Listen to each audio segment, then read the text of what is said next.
Hello everyone, in this video I'm going to show you how to view all your YouTube subscription list.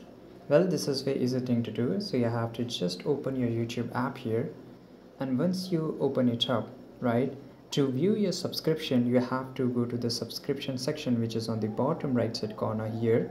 You have to click on subscription, and here you can see these are the videos which has got uploaded by your subscribed channels. And if I just tap on all, which is on the top right, and it will show me all the subscribed channels, all the subscription list, everything here. So you can see if I just click on, I can change by sorting. So for example, I want in alphabetical order, I'll just click on A to Z.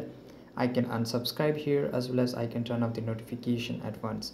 So this is how you can do it. I hope you found this video very useful. As well as on the top right side corner, if you just tap on it, you will get the three dots here.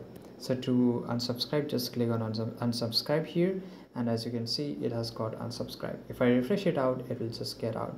So this is how you can do it. Subscribe to the channel. Make sure to like this video.